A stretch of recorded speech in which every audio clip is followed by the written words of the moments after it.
Hello, good evening, all of you. Today we are going to discuss about the model answer paper for lesson classification of animals. That is the sixth lesson, animal classification. And the first, it is a 15 marks test. First question is, who am I?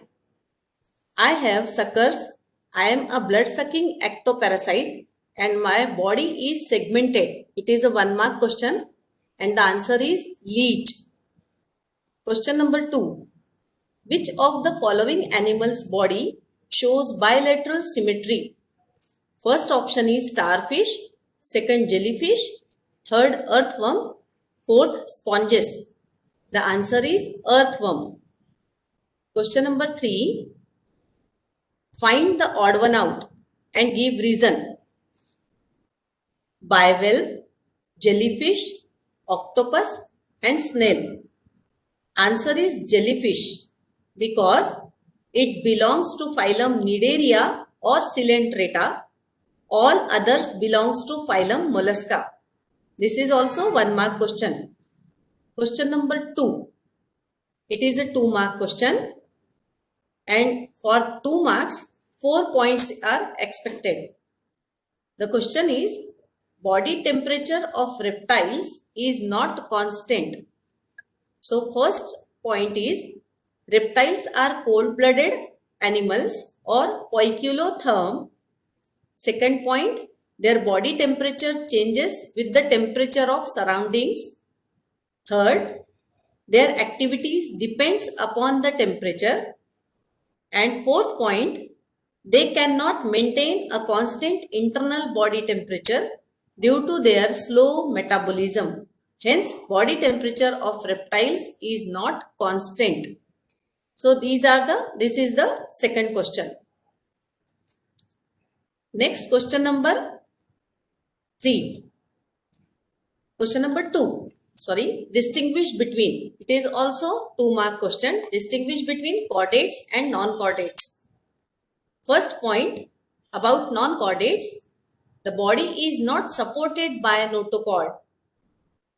First point for chordate, body is supported by notochord. Second point for non-chordates, pharyngeal gill slits are absent. For chordates, second point, pharyngeal gill slits or lungs are present for respiration. Third point for non-chordates, the nerve cord is present on the ventral side and it is hollow. It is solid. Third point for chordates, the nerve cord is present on dorsal side and it is hollow. Fourth point for non-chordates, the heart if present is on dorsal side and for chordates, the heart is present on ventral side of the body. And prefer to write down the question answers or differences about chordate and non-chordates which are already given in your textbook. Okay. Question number 3. Redraw and label the diagram. Identify the organism and write its classification. So already diagram is given in the question.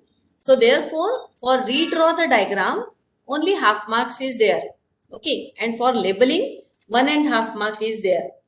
For identification half mark is there and for write down the classification 1 mark is there. So correct answer is you have to draw the diagram like this. And you should label the tentacles, mouth, testes, ovary, body and newborn. This diagram already given in your textbook. So you should write down, draw the diagram as it is. Identification, the organism shown in the figure is Hydra. And the classification of Hydra is as follows. Kingdom Animalia, subkingdom non-chordates, phylum Cnidaria or Coelenterata and example is Hydra. So this is the total 2-mark question. 3-mark question. This is a 3-mark question. Next question, question number 4. Draw and label the various parts of an earthworm. Write the classification and characteristics of phylum to which it belongs. Okay, you can write down any characteristics of phylum Annelida. So first you have to draw the diagram. For draw the diagram, it is a 2-mark question for drawing and labeling. Second, for classification, 1 mark is there. And for write down the characteristics, minimum 4 characteristics are expected. 2-mark question. So it is a total 5-mark question. So diagram, you should draw the well-labeled diagram, proportionate diagram, and labeling should be starts from capital letter. So mouth, clitellum, segments, and anus. So these are the 4 labels. Then classification, kingdom, Animalia, subkingdom, non-chordates, phylum, Annelida, and example is earthworm. Characteristics of phylum Annelida are as follows. Annelids are free living but few are ectoparasites. Second point, they are triploblastic, bilaterally symmetrical and eucoelomates. Third point, they have setae, parapodia or suckers for locomotion. Fourth point, they have a long cylindrical body that is metamerically segmented and covered with cuticle. Is it clear? So you have to write down any 4 characteristics as well as classification. In the classification, kingdom, for the marks for kingdom is generally not expected because this is the animal and already the name is given in the question, that is earthworm, and we all know that earthworm is an animal, so kingdom is Animalia obviously. So the marks generally given to the subkingdom and phylum. Thank you.